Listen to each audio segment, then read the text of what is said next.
जय श्री राम दोस्तों, सुस्वागतम my regular student in revision class. Revision class का ये 11वां भाग है। इसमें इंडियन ज्योग्राफी पढ़ेंगे। अगर आपको हिस्ट्री का mini marathon, marathon revision class चाहिए तो जो आपने पढ़ा आज तक उसे मिनी मैराथन के रूप में मैं आपको पुनः क्लास के रूप में अलाउ कराऊंगी। इसलिए आपको अगर वीडियो चाहिए मिनी मैराथन रिवीजन क्लास का तो कमेंट बॉक्स में कमेंट करके ज़रूर बताएं। तो आज का टॉपिक है भारत की नदियाँ। आज का टॉपिक है भारत की नदियाँ। तो पहले थ्योरी देखते हैं, उसके बाद मैप से इसे कवर करूँगी।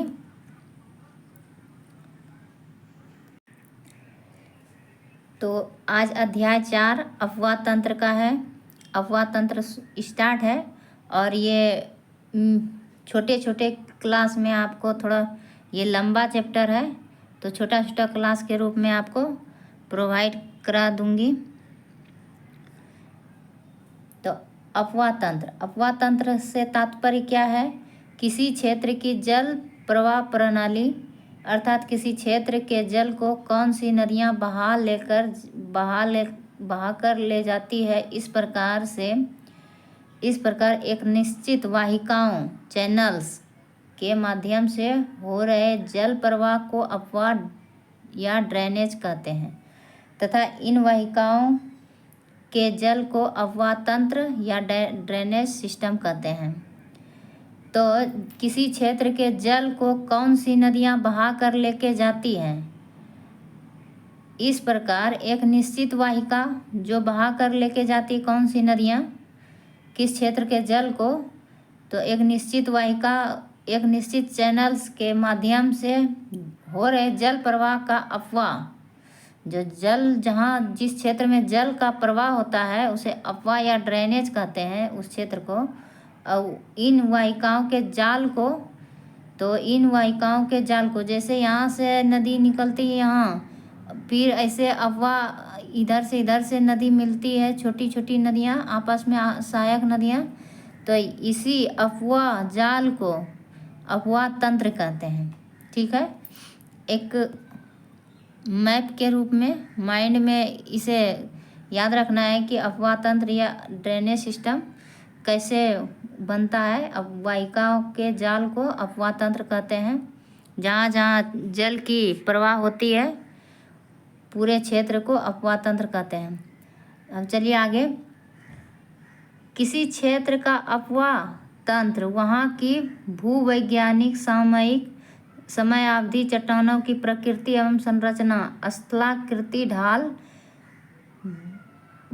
बहते जल को मात्रा एवं बहाव की अवधि पर निर्भर करती है। बहते जल की मात्रा एवं बहाव की अवधि पर क्या करता है, निर्भर होता है। भारत नदियों का देश है, ये तो आप सभी जानते हैं, भारत नदियों का देश है। भारत के आर्थिक विकास में नदियों का महत्वपूर्ण योगदान है। तो आर्थिक विकास में नदियों का महत्वपूर्ण योगदान है। नदियाँ यहाँ प्राचीन काल से ही मानव के जीविकोपार्जन का साधन रही है। तो प्राचीन काल से ही मानव के जीविकोपार्जन का माध्यम रहा है। आगे है, ये थ्योरी में थोड़ा कवर करेंगे। तो अफवाह तंत्र, ये छोटी छोटी बातें जो है प्रश्न को समझने में, बीपीएससी तैयारी में जो पूछा जाता है प्रश्न, ये सब को समझने में बहुत ही कारगर साबित होता है। तो इसीलिए थ्योरी क्लास करना बहुत ही ज़रूरी है प्रश्न को समझने के लिए। आगे है, यहाँ 4000 से भी अधिक छोटी बड़ी नदियाँ हैं।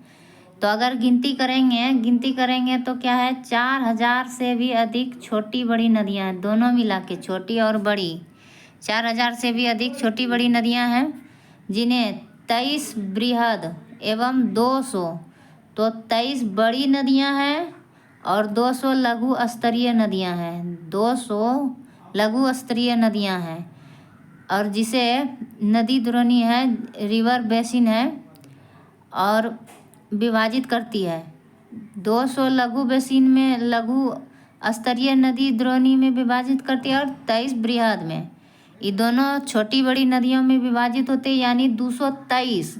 200 छोटी नदियाँ याद रखना है, 223 नदियाँ याद रखना है, महत्वपूर्ण है, जिसमें से 23 नदियाँ बड़ी है और 200 नदियाँ छोटी है। तो 23 को विभाजित कर देना है इधर ऐसे और इसमें डबल जीरो लगा देना है। 200 छोटी नदियाँ हो गया। अब बाकी बाद ये बचा जो 23 नदियाँ, ये बड़ी नदियाँ हो गया। इस प्रकार से भी आप याद रख सकते हैं। तो लघु स्तरीय नदियाँ है 200, विभाजित करती है छोटी बड़ी में। और बड़ी नदियों के जल ग्रहण क्षेत्र को नदी द्रोणी कहता है। बड़ी नदी जो 23 है, नदी द्रोणी जल ग्रहण क्षेत्र को नदी द्रोणी कहा जाता है। जल एक प्राकृतिक इकाई है। तो जल संभर एक प्राकृतिक इकाई है जो वर्षा जल के संग्रहण एवं संस्त्रावन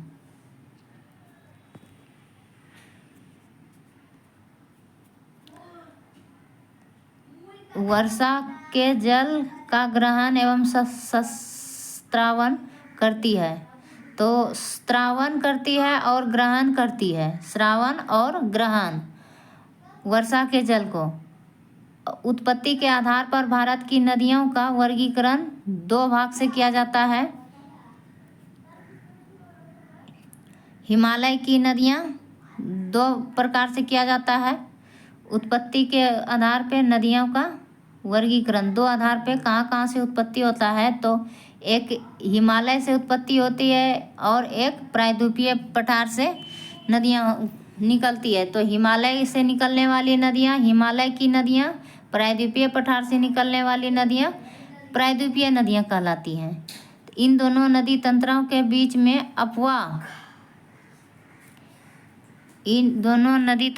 बीच में अपवाद लक्षणों तथा जलीय विशेषताओं में महत्वपूर्ण अंतर पाया जाता है इन दोनों नदी तंत्र में। तो क्या है, अपवाद लक्षण और जलीय विशेषता दोनों पाया जाता है। प्रायद्वीपीय पठार से निकलने वाली नदियों में भी अंतर है। नदी और हिमालय की नदियाँ एक जैसी नहीं है, दोनों में अपवाद लक्षण है। अपवाद अंतर यानी कि प्रवाह होने में अंतर है, प्रभावित कैसे होती है। अपवाद लक्षण और जलीय विशेषता, जल में जो है विशेषता, जल में कौन कौन से गुण पाया जाता है हिमालय नदियों में, इस आधार पे बटा हुआ है ये जल। तो अपवाद लक्षण और जलीय विशेषता दोनों में महत्वपूर्ण अंतर पाया जाता है। ये 2 महत्वपूर्ण अंतर पाया जाता है। दोनों का जल एक जैसा नहीं होता है, यानी कि कभी प्रश्न में पूछ देंगे कि हिमालय की नदियाँ और प्रायद्वीपीय नदियों की जल एक जैसी होती है, तो नहीं। तो आगे है हिमालय की नदियाँ। तो आपने देखा दोनों नदियों की जल में समानता नहीं पाई जाती है। तो हिमालय की नदियाँ हैं। हिमालय की उत्पत्ति के पूर्व तिब्बत के मानसरोवर झील के पास से निकलने वाली सिंधु, सतलज, ब्रह्मपुत्र, तो 3 बड़ी नदियाँ जो है निकलती है हिमालय की नदियाँ से, बड़ी नदियाँ। तो ये सिंधु सतलज और ये ब्रह्मपुत्र, ये नदियाँ भू संतति में गिरती है। तो भू संतति में गिरती थी ये सब नदियाँ।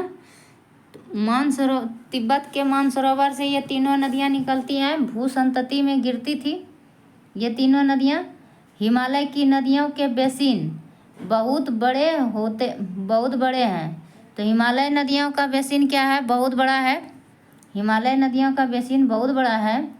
उनके जलग्रहण क्षेत्र सैकड़ों हजारों वर्ग किलोमीटर में विस्तृत है। तो उनके जल ग्रहण का क्षेत्र कितना है, सैकड़ों हजारों वर्ग किलोमीटर में है। आगे आपने पढ़ेंगे कि कितना 1000 किलोमीटर में फैला हुआ है। तो यहाँ उदाहरण के लिए जैसे है गंगा नदी का जलग्रहण क्षेत्र 9 लाख वर्ग किलोमीटर है। इसी प्रकार आपका सिंधु नदी का 11,65,000 वर्ग किलोमीटर में फैला हुआ है। आगे आप देखेंगे तो इस बात का उदाहरण है कि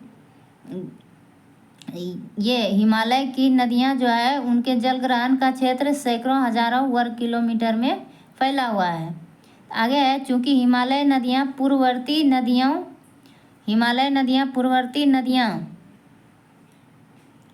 नदियां हिमालय के उत्थान से पूर्व से प्रभावित होने वाली है। तो इसमें क्या है कि हिमालय की मुख्य नदियां जो है हिमालय के उत्थान से पूर्व से ही ये प्रभावित होते चली जा रही थी। तो हिमालय के पूर्व से ही इनका जो है उत्थान से पूर्व ही ये नदियां सब मुख्य नदियां प्रवाहित हो रही थी। उदाहरण एवं हिमालय के उत्थान के क्रम में निरंतर अपर्दन कार्य करती हैं। तो उत्थान के क्रम में क्या होता था कि अपर्दन का निरंतर जो है नदियां अपर्दन का कार्य कर रही थी, अतः इनके द्वारा खड्डा और गार्ज का निर्माण हुआ। तो हिमालय का निर्माण से पहले इन नदियों का प्रवाह हो रही थी।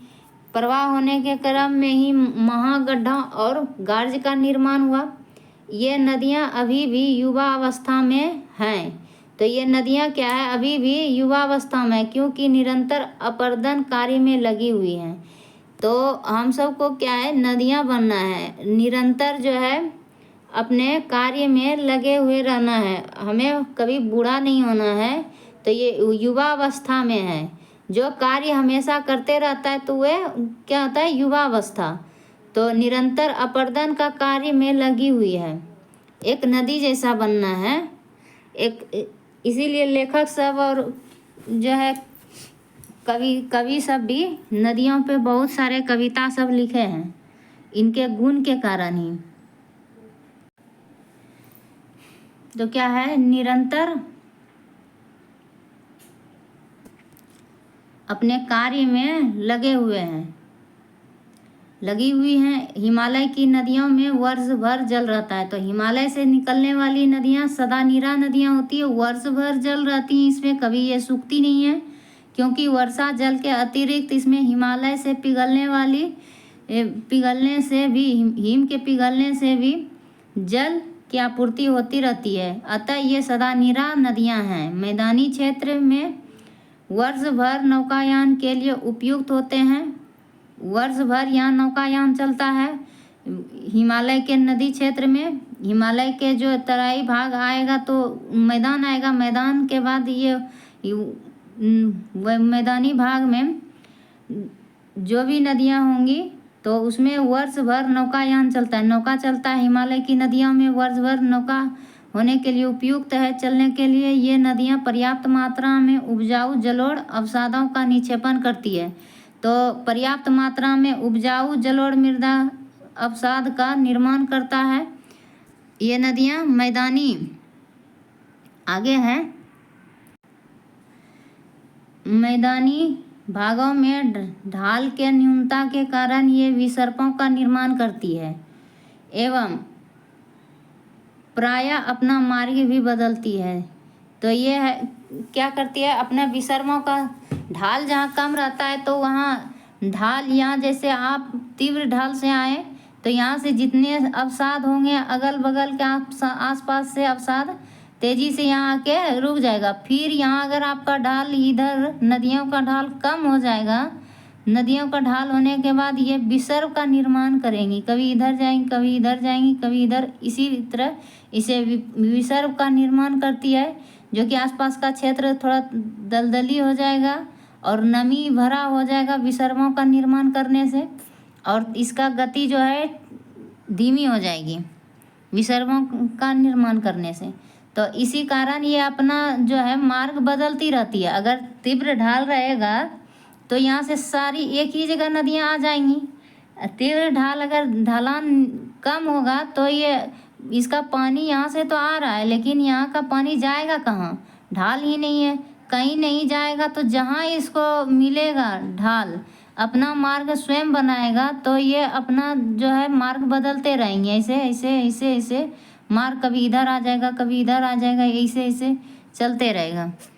तो इसीलिए अपना मार्ग बदलते रहती है। मार्ग बदलने के लिए जो है विख्यात है अपना मार्ग विसर्मा का निम्न। और मार्ग बदलने के लिए विख्यात कौन सा नदी है? तो कोसी नदी है। आगे आपने पढ़ेंगे कोसी नदी के बारे में, जानेंगे आप।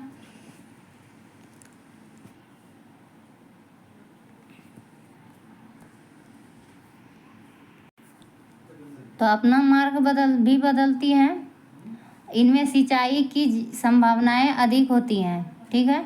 हिमालय की नदियों को 3 प्रमुख नदी तंत्रों में विभाजित किया गया है। ओके। उसके बाद है सिंधु नदी तंत्र, गंगा नदी तंत्र तथा ब्रह्मपुत्र नदी तंत्र। ये प्रमुख नदी तंत्र हुआ सिंधु, गंगा और ब्रह्मपुत्र। ये बड़ी नदी तंत्र हुआ, इसीलिए हिमालय नदी को 3 प्रमुख तंत्र में विभाजित किया गया है। आगे है भूगर्भ वैज्ञानिकों का मानना है कि इन तीनों नदी तंत्रों का विकास एक अत्यंत विशाल नदी से हुआ है। तो वैज्ञानिक का मानना क्या है कि एक अत्यंत विशाल नदी से हुआ है। ठीक है। इन तीनों नदी तंत्रों का कोई विशाल बहुत बड़ा नदी होगा जिससे गंगा, ब्रह्मपुत्र और सिंधु नदी का उद्गम हुआ। तो ये वैज्ञानिकों का मानना है, जिसे शिवालिक अथवा हिंद ब्रह्म नदी भी कहा जाता है। यह नदी असम से पंजाब तक फैला हुआ है। जैसे आपने जाना कि ब्रह्मपुत्र नदी अरुणाचल प्रदेश में है और पंजाब के ऊपर से उधर लद्दाख से होते हुए आपका सिंधु नदी बहती है। तो असम से पंजाब तक फैला हुआ ये तीनों नदियाँ। प्लीस्टोसीन काल में जब पठार का उत्थान हुआ, तो प्लीस्टोसीन काल में हुआ था। ये सब आपको पहले ही बता चुकी हूँ प्लीस्टोसीन के बारे में। मायोसीन और जितना भी महाकल्प है, महाकल्प का ही भाग है काल। तो ये सब आपको पहले पीछे क्लास में आप विजिट कर सकते हैं, पिछला क्लास को जान सकते हैं। प्लीस्टोसीन काल में जब पठार का उत्थान हुआ तो यह नदी छिन्न भिन्न हो गई। तो पोटवार पठार का जब उत्थान हुआ था, निर्माण, उसी टाइम में जो है एक बहुत बड़ी नदी थी। बहुत बड़ी नदी होने के कारण पोटवार एक बहुत बड़ी नदी थी। तो प्लीस्टोसीन काल में क्या हुआ कि पोटवार पठार का उत्थान हुआ। तो बड़ी नदी जो थी, तो पोटवार पठार का जब निर्माण हुआ तो एक बड़ी नदी छिन्न भिन्न हो गई। छिन्न भिन्न हुए तो ये 3 नदी तंत्रों में विभाजित हो गई। 3 नदी तंत्रों में तो सिंधु, गंगा और ब्रह्मपुत्र में विभाजित हो गया। हालांकि इसमें जो है वैज्ञानिकों का मतभेद है, इसमें से सबका मत एक नहीं है। अगला टॉपिक है सिंधु नदी तंत्र। सिंधु नदी तंत्र ये बहुत ही मेन टॉपिक है।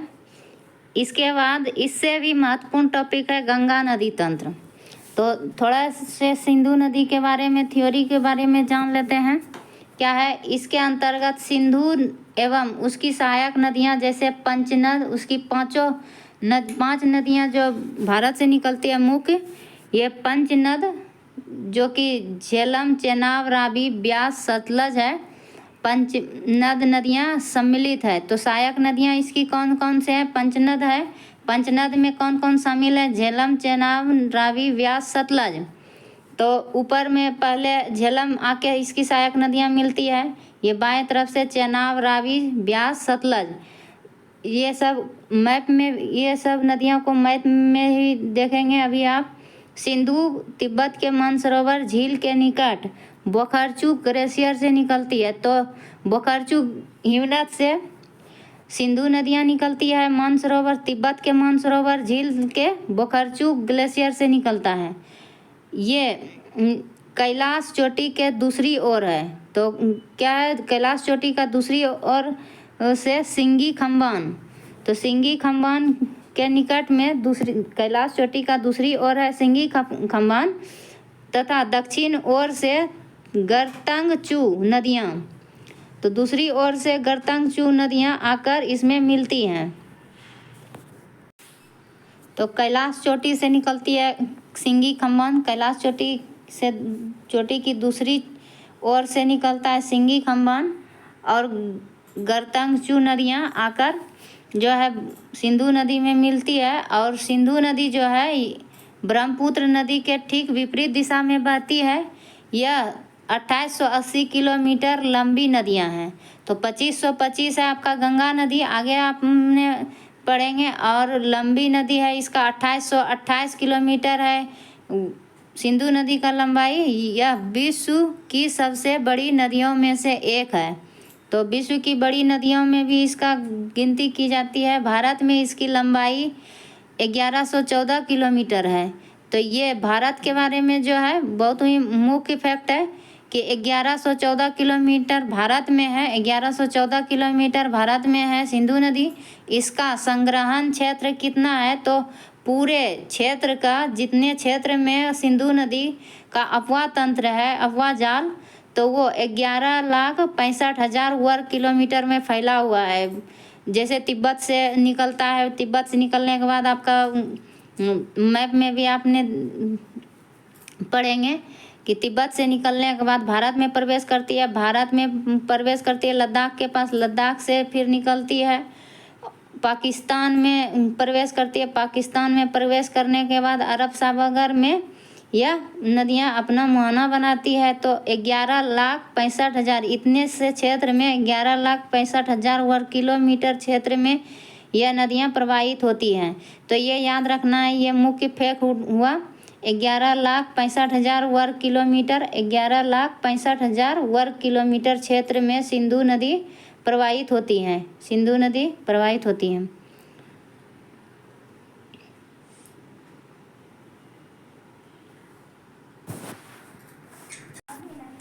और भारत में इसकी लंबाई लाख में वर्ग किलोमीटर में है 3,21,00,000 वर्ग किलोमीटर, 3,21,000 वर्ग किलोमीटर क्षेत्र में भारत में फैला हुआ है। तो किलोमीटर में लंबाई है 1114 किलोमीटर, और 1114 याद रखना है, 1114, 3, 1 और 4 यह याद रखना है। सिंधु नदी की लंबाई है भारत में, ऐसे लिखिए, 3 को 1 डाल दीजिए, 1 4, तो 1114 km हो गया, और 321 km² हो गया वर्ग किलोमीटर क्षेत्र में, 3,21,000 वर्ग किलोमीटर क्षेत्र में फैला हुआ है।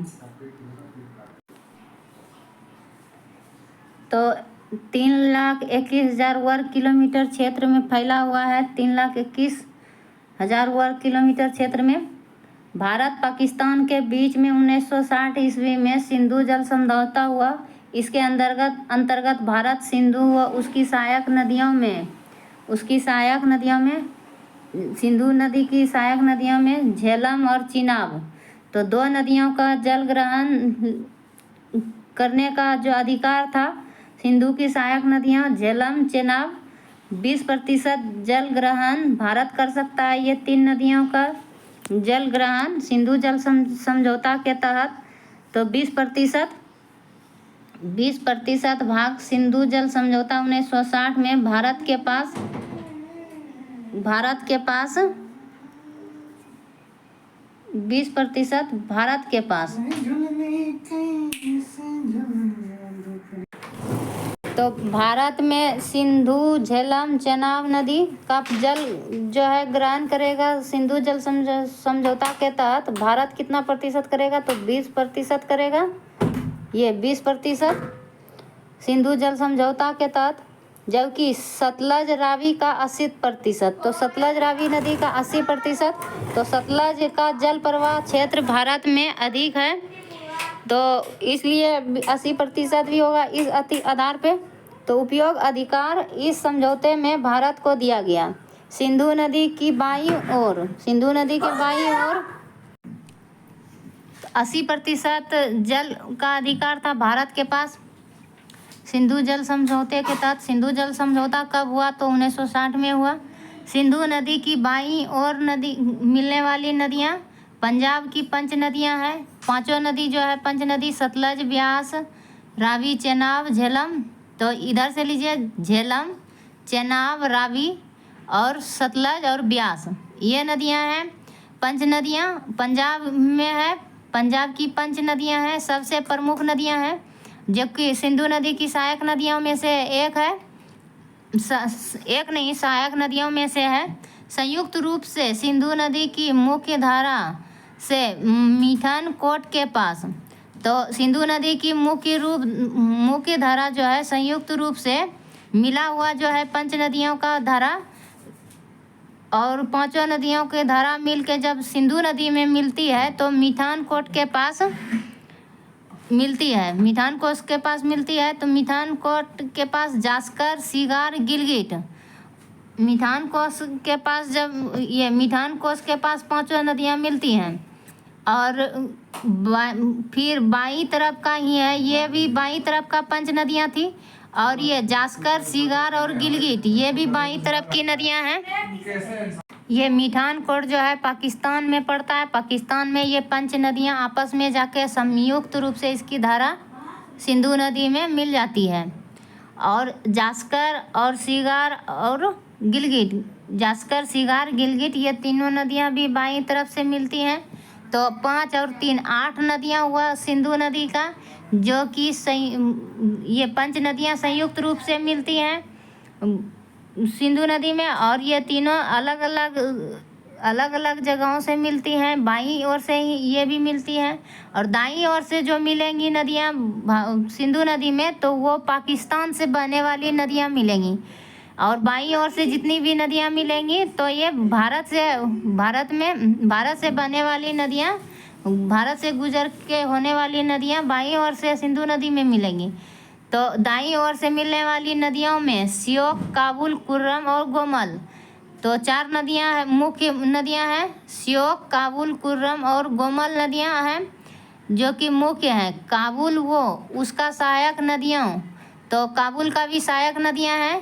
अटक पंजाब में है, पंजाब प्रांत में है, जो कि पाकिस्तान में है। अटक, काबुल नदियाँ अटक के पास पंजाब प्रांत में सिंधु में मिलती है, और सिंधु नदियाँ और तथा सिंधु नदी इस स्थान पर मैदानी भाग में प्रवेश करती हैं।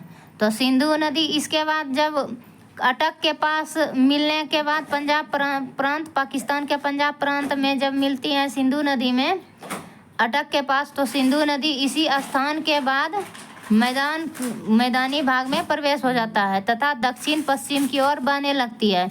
दक्षिण पश्चिम की ओर बहने के बाद कराची के पूर्व में, कराची ई नदी का पश्चिम में है, और कराची के पूर्व दिशा में अरब सागर में जाकर गिर जाती है।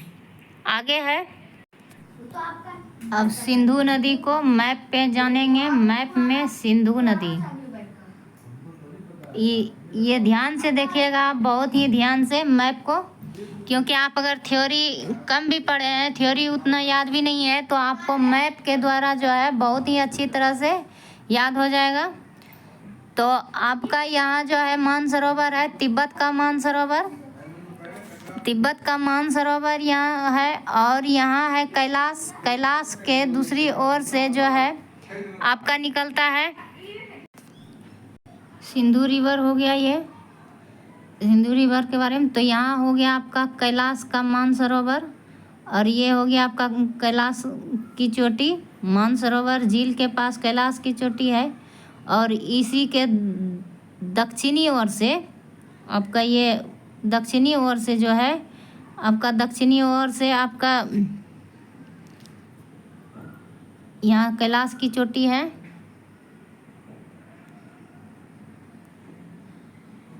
ऐसे मैप में बनाएंगे। तो कैलाश की चोटी के दक्षिणी ओर से जो है आपका ये दक्षिणी ओर से आपका सिंगी खम्बान और गरतंगचू, सिंगी खम्बान और गरतरचू की नदियाँ आके इसमें सिंधु नदी में मिलती हैं। उसके बाद आपका ये लद्दाख में प्रवेश करती हैं और लद्दाख में प्रवेश करती हैं। इसका लंबाई जो है आपका 2880 वर्ग किलोमीटर 2880 किलोमीटर में फैला हुआ है। पूरे इसकी जो अपवाह तंत्र है पूरे 2880 किलोमीटर क्षेत्र में फैला हुआ है सिंधु नदी। और इसके बाद अब आएंगे आप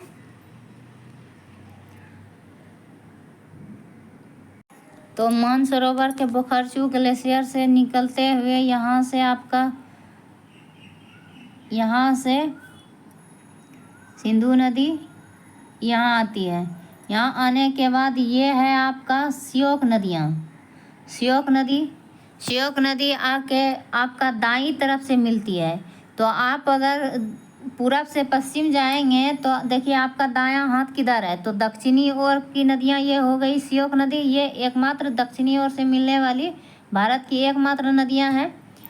और ये गिलगित नदियाँ जो है ये जो है आपका बाईं ओर से मिल रही है।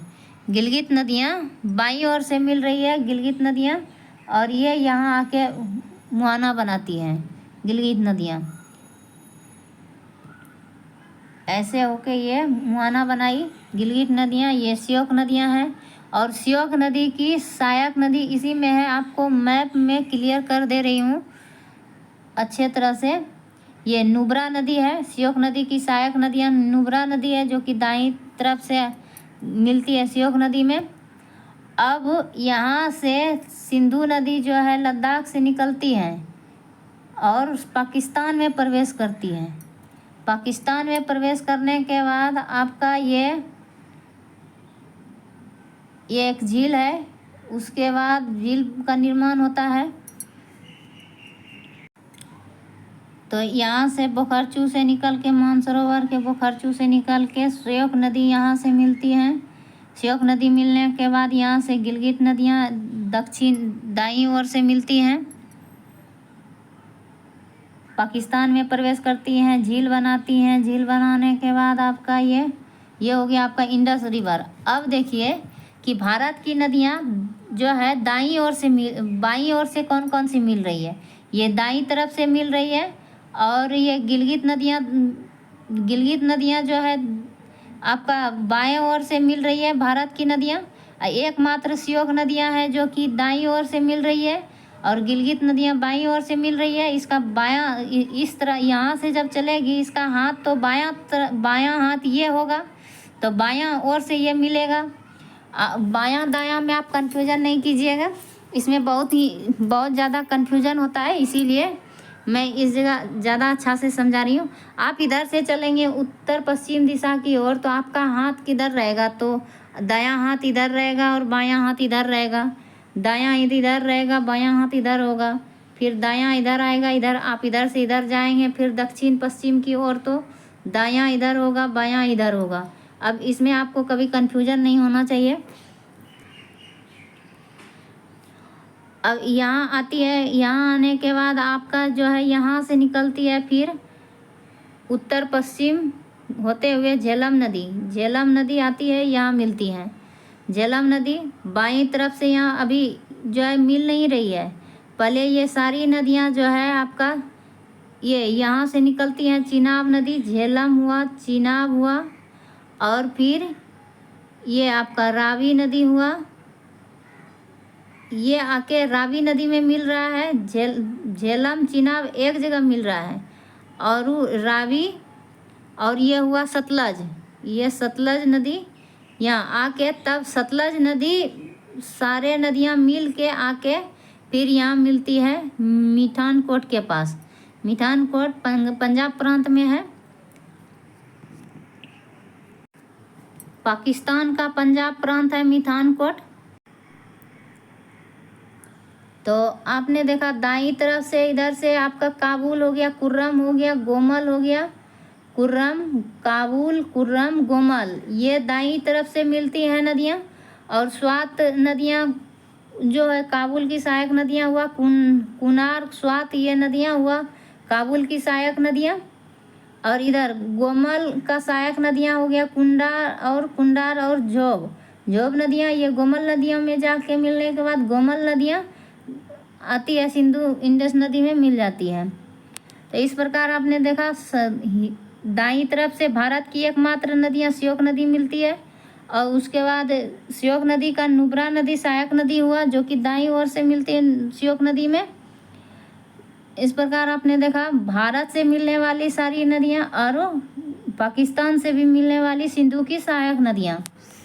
तो सिंधु नदी के बारे में आपका डाउट पूरी तरह से आशा करती हूँ क्लियर हो गया होगा। और सिंधु नदी का और एक महत्वपूर्ण फैक्ट है जो कि ये जास्कर, अभी आपने पढ़ा जास्कर, और ये जास्कर नदियाँ भी इधर से आपका बाईं तरफ से मिलती है जास्कर नदियाँ भी। पीर पंजाल, झेलम नदी जो है पीर पंजाल दक्षिण कश्मीर घाटी के दक्षिण भाग में पीर पंजाल पर्वत की पदस्थली। तो पीर पंजाल का पदस्थली है वेरिना का झरने से निकलकर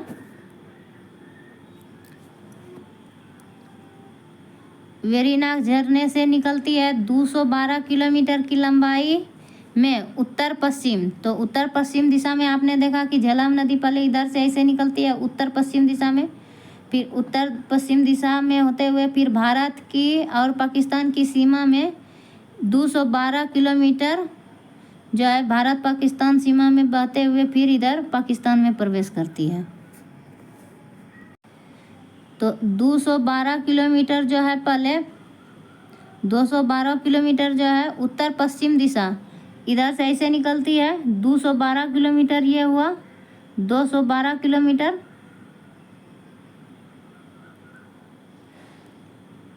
दो सौ बारह किलोमीटर इधर उत्तर पश्चिम हुआ, फिर इधर से जाके ऐसे फिर पाकिस्तान और हिंदुस्तान का सीमा में प्रवेश करते हुए ऐसे फिर ऐसे बहता है। तो आपने देखा उत्तर पश्चिम दिशा में वेरिनाग झरने से निकलती है झेलम नदी वेरिनाग, और इसका जो है नाम है पुराने में नाम है इसका झेवितिस्ता।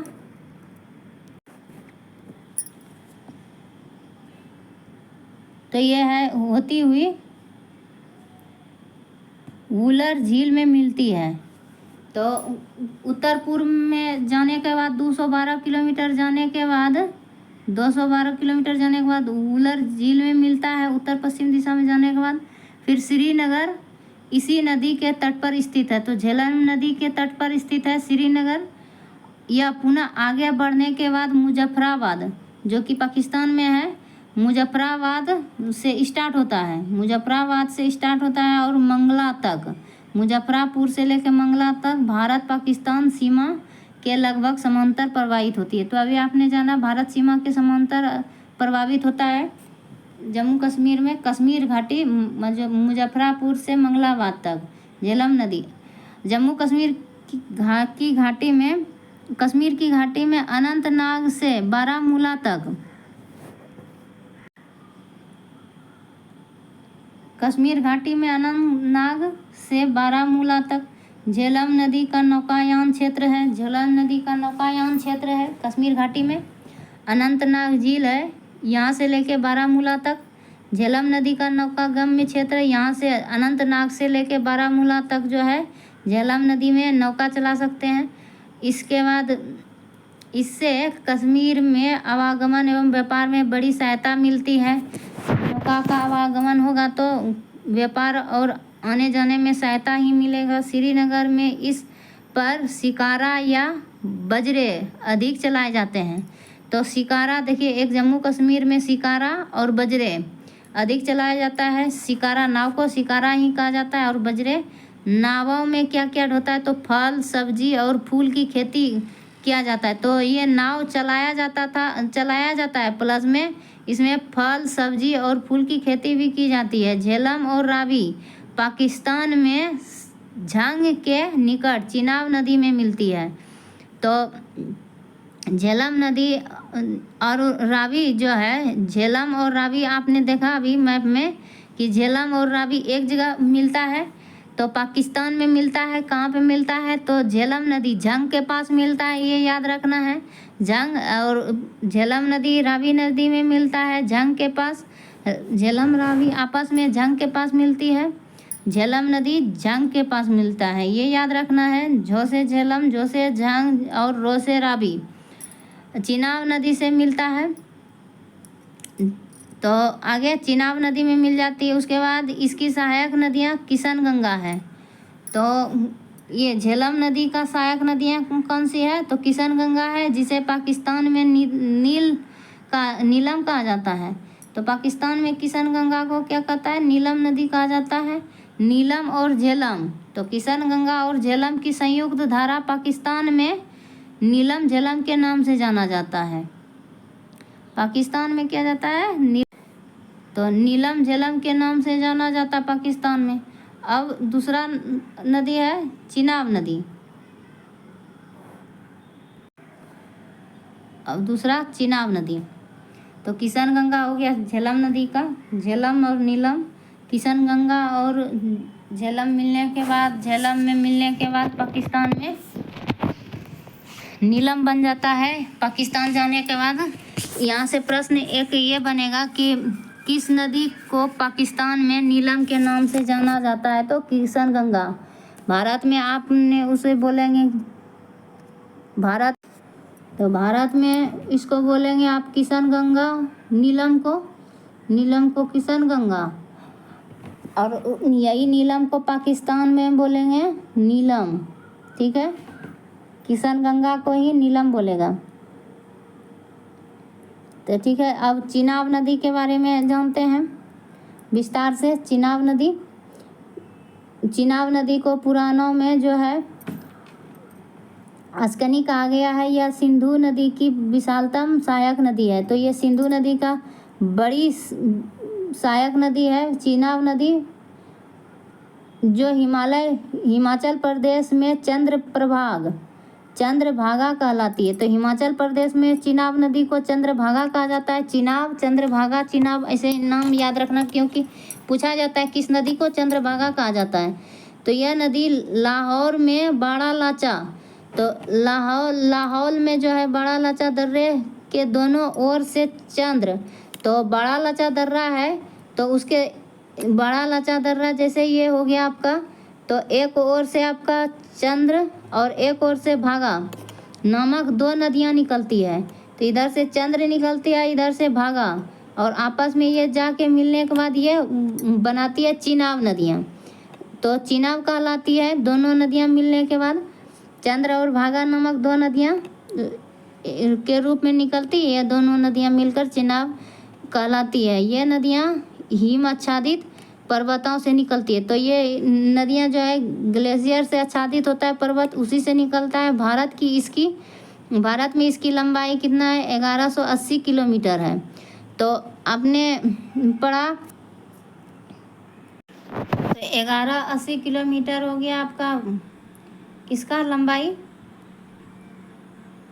1180 किलोमीटर हो गया चिनाब नदी, चंद्र और भागा भारत में। और 1114 था किसका लंबाई? कमेंट बॉक्स करके बताएं। तो ये है सिंधु नदी का लंबाई भारत में, जो कि 3 लाख कितना था? 3,21,000 किलोमीटर क्षेत्र में, वर्ग किलो क्षेत्र में फैला हुआ था भारत में। 3,21,000 वर्ग किलोमीटर क्षेत्र में, और 1114 किलोमीटर क्षेत्र में फैला हुआ है। किलोमीटर में है 1114, और 1180 किलोमीटर में आपका चिनाब हो गया, झेलम हो गया, 212 हो गया, 212। ये जो है संख्या हमेशा नोट डाउन करते रहना है। क्या होता है कि हाथ से जब आप लिखेंगे ना, वो चीज़ आपका जो है याद करने में जो है आसानी होगी। याद क्या मतलब, आपका माइंड में आसानी से स्टोर होते जाएगा। तो माइंड में अगर स्टोर करना है आसान तरीके से, तो आप हैंड से रिटेन करें, हमेशा हैंड रिटेन करने से क्या होता है, आपका माइंड में अच्छे से स्टोर होता है। माइंड में अच्छे से स्टोर करना है तो क्या करना है, हैंड रिटेन करना है। तो 1180 किलोमीटर भारत में इसकी लंबाई है, कितना है, 1180 किलोमीटर।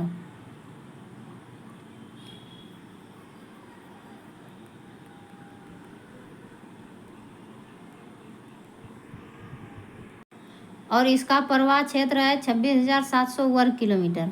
तो 26,700 वर्ग किलोमीटर हो गया इसका प्रवाह क्षेत्र। अब आ गया रावी नदी के बारे में। रावी नदी को पुराण में रावी नदी को पुराण में पुरुषनी कहा जाता है या इरावती, पुरुषनी या इरावती। रावी नदी को पुराण में पुरुषनी या इरावती कहा जाता है। यह नदी पंजाब की 5 नदियों में से सबसे छोटी नदी है। तो आपका पंजाब में से 5 नदी जो है, 5 नदियों में जो है आपका रावी नदी सबसे छोटी है। छोटी नदी कौन है, इसका रो का आकार छोटा है, तो ये रवि, तो रावी इसमें आगे लगा दीजिए, छोटा है तो सबसे छोटी नदी में से याद रखना है, 5 नदियों में से सबसे छोटी नदी है। इसका उद्गम स्थल कहाँ से होता है, तो आप एक बात याद रखेंगे, सभी नदियों का उद्गम स्थल, ठीक है, उद्गम स्थल और सहायक नदी और किलोमीटर, ये आपको जो है मिलान करने में दे देगा। तो आपको किलोमीटर फिर से थोड़ा एक बार देख लीजिए रिवाइज के तौर पे।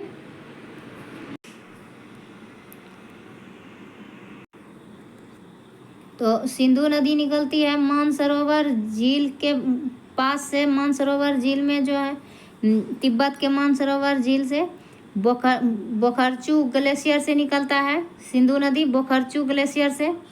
और उसके बाद निकलता है तो भारत में कितना किलोमीटर क्षेत्र ग्रहण संग्रहण करता है, तो 11-14 किलोमीटर क्षेत्र संग्रहण करता है। 3,21,000 वर्ग किलोमीटर जो है, वर्ग किलोमीटर ये इसका जो है भारत में इसका संग्रहण क्षेत्र है 3,21,000 वर्ग किलोमीटर क्षेत्र। सिंधु नदी बोखरचू ग्लेशियर से निकलता है। सिंगी, खम्बान और गर्तंगचू नदियाँ इसमें पहले तिब्बत में मिलती हैं दक्षिण की ओर से आके।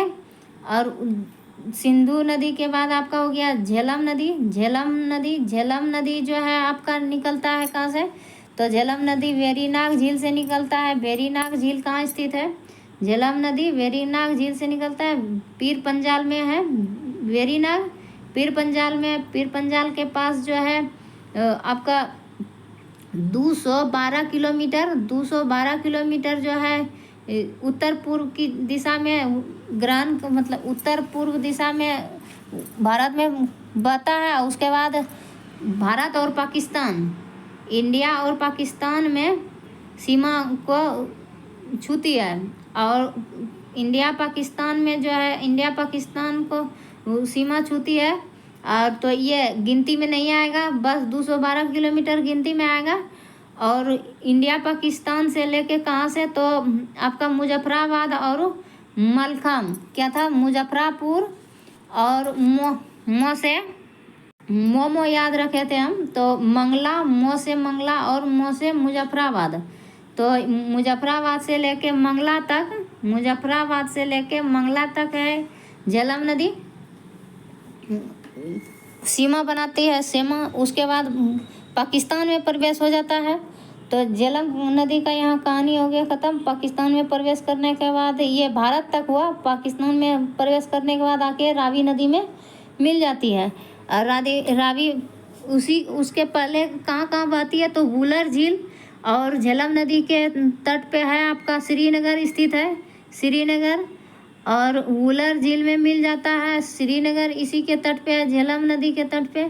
फिर भारत पाकिस्तान सीमा में समांतर तो बहती है। फिर कश्मीर घाटी में आके क्या होता है कि नाव चलती है, इस झेलम नदी में नाव चलती है। तो व्यापार की दृष्टि से बहुत ही अधिक महत्वपूर्ण होता है। और इसमें फल फूल सब्जियों की खेती की जाती है, जो झेलम नदी में नाव चलता है इसी पे फल फूल सब्जी का खेती किया जाता है।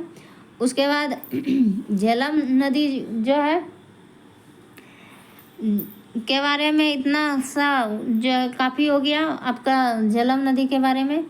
और इसी में झेलम नदी का हो गया, एक सहायक नदी था किशन गंगा, जो कि पाकिस्तान में जाके, किशन गंगा है पाकिस्तान में जाके इसको नीलम नाम दे दिया गया। तो 212 किलोमीटर हो गया। वेरीनाग पीर पंजाल पर्वत से निकला, श्रीनगर है झेलम नदी के पास तट पर। और ये नीलम नदी हो गया आपका किशन गंगा का नाम, पाकिस्तान में किशन गंगा हो गया झेलम नदी का सहायक नदी। इस प्रकार से आप देख लिए झेलम नदी, सिंधु नदी के बारे में। अब चिनाब नदी के बारे में भी आपने देख लिया। चिनाब नदी का जो है भारत में लंबाई कितना है, तो 1180 किलोमीटर है भारत में। और पूरा वर्ग क्षेत्र इसका संग्रहण क्षेत्र है 26,755 वर्ग किलोमीटर है। और भारत में 1180 किलोमीटर है सिर्फ। और चंद्रभागा इसका नाम है, अस्कनी इसका जो है पुरानों में नाम है अस्कनी। और झेलम नदी का पुरानों में क्या था, तो पुरानों में झेलम नदी का नाम था वितिस्ता। और चिनाब नदी का हो गया अस्कनी पुरानों में। चंद्रभागा हिमाचल प्रदेश का जो है बड़ा लचा लाहौल में जो स्थित है, बड़ा लचा दर्रा के दोनों भाग से निकलता है चिनाब नदी। चिनाब नदी एक भाग से निकलता है चंद्रा और भागा, दूसरे भाग से निकलता है भागा नदी। तो उसके बाद दोनों नदियां मिलने के बाद चिनाब नदी कहलाती है। ठीक है, आपने रिवाइज कर लिए फटाफट। अब रिवाइज करना बहुत ही ज़रूरी है, रिवाइज, यानी इसीलिए ये क्लास का ही नाम है 21 डेज रिवीजन क्लास। तो बीपीएससी टीआरई का है रिवीजन क्लास, इससे बहुत ही क्वेश्चन आता है। आगे बात नहीं करते हुए, क्योंकि बहुत ही ज़्यादा पढ़ना है, ज़्यादा बात नहीं करना है। आगे है रावी, पुरुषनी व इरावती। तो रावी जो है, रावी नदी का पुराण में नाम क्या है, तो पुरुषनी है या इरावती। यह नदी पंजाब की 5 सहायक नदियों में सबसे छोटी नदियाँ 5, जो पंजाब की 5 नदी है, 5 नदी में से सबसे छोटी नदी है। इसका उद्गम स्थल कहाँ है, हिमाचल प्रदेश।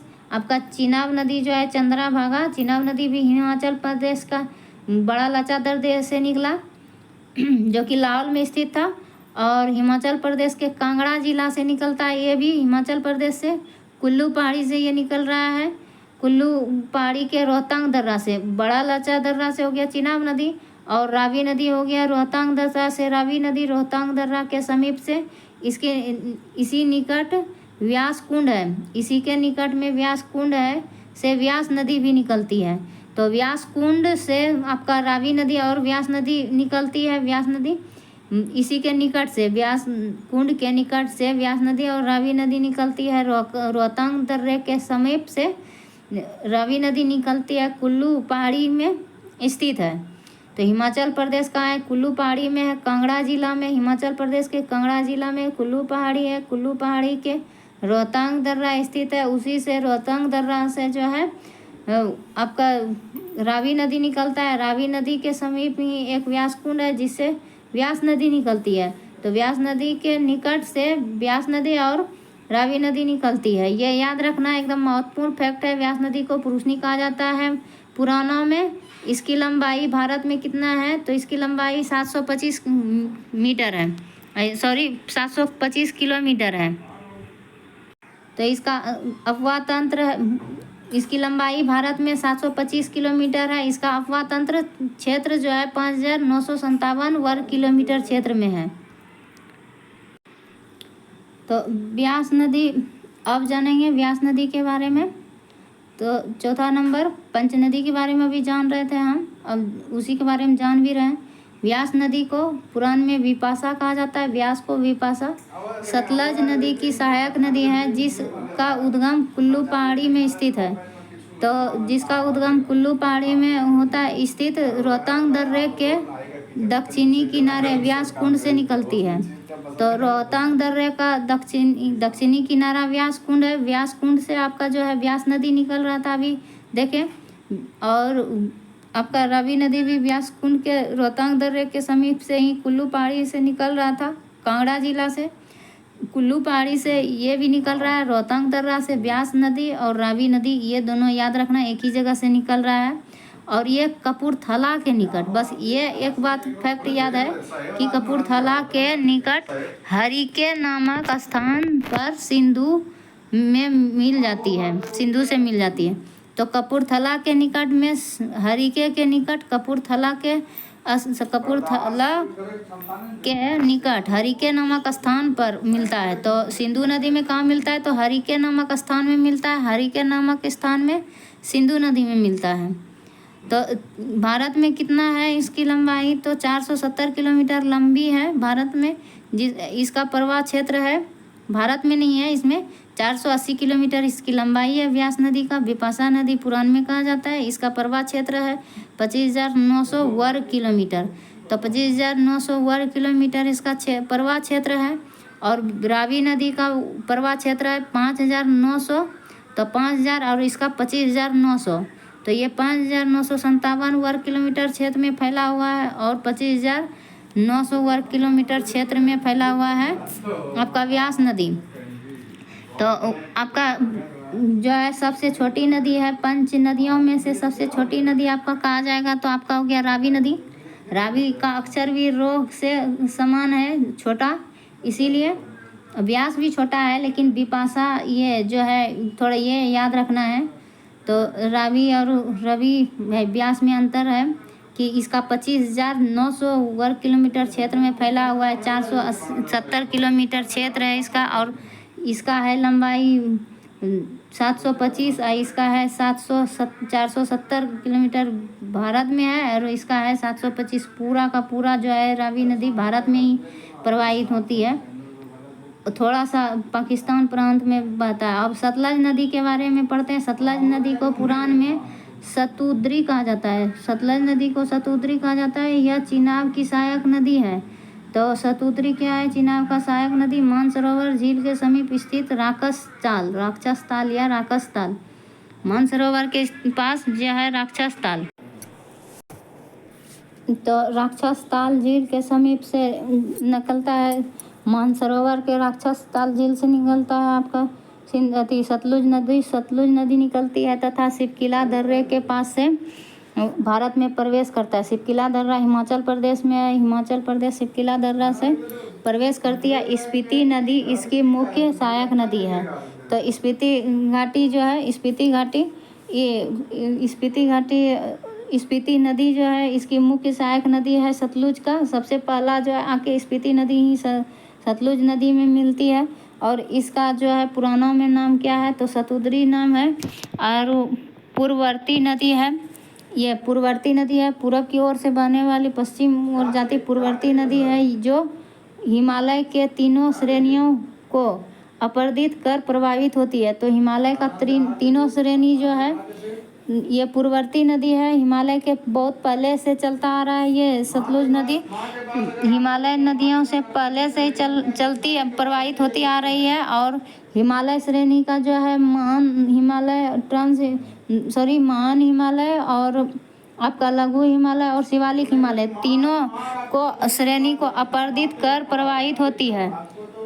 भाखड़ा नंगल बांध सतलुज नदी पर ही बनाया गया। तो भाखड़ा नंगल बांध जो है सतलुज नदी पर ही बनाया गया है। भारत तिब्बत मार्ग सतलुज घाटी से होकर गुजरता है। तो भारत तिब्बत का मार्ग जो है कहाँ से होकर गुजरता है? तो सतलुज नदी जो है सतलुज नदी पर ही बनाया गया है भाखड़ा नंगल बांध, और भारत तिब्बत मार्ग सतलुज घाटी से होकर गुजरता है। तो भारत और तिब्बत का मार्ग जो है सतलुज घाटी से होकर ही गुजरता है।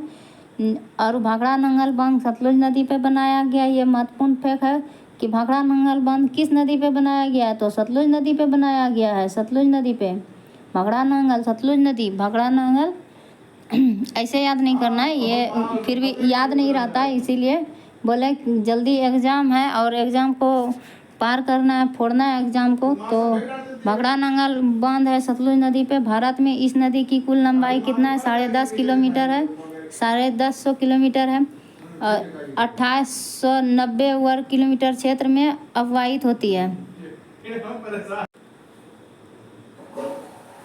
तो भारत में इस नदी की कुल लंबाई कितना है? 1050 किलोमीटर है, जो 2890 वर्ग किलोमीटर क्षेत्र में अपवाहित होती है। 2890 वर्ग किलोमीटर क्षेत्र में अपवाहित होती है। ठीक है, गंगा नदी तंत्र। अब आगे पढ़ेंगे गंगा नदी तंत्र के बारे में। ये आज का क्लास यहीं समाप्त होती है और आगे का क्लास में आपका गंगा नदी तंत्र चलेगा, जो कि महत्वपूर्ण टॉपिक होगा। और रिवीजन क्लास का ये हो जाएगा आपका 13वां या 14वां, क्योंकि इसमें आपको हिस्ट्री का क्लास एक प्रैक्टिस सेट भी दिया जा रहा है और प्रैक्टिस सेट भी चालू नहीं हुआ है, लेकिन ये आज से या कल से ये बिल्कुल चालू हो जाएगा। इसलिए अब गंगा नदी तंत्र को छोड़िएगा नहीं और कल का ये क्लास होगा आपका महत्वपूर्ण टॉपिक होगा गंगा नदी तंत्र। ठीक है, पूरा क्लास देखने के लिए धन्यवाद। Bye bye, take care, thank you. आपका दिन शुभ हो, मंगलमय हो।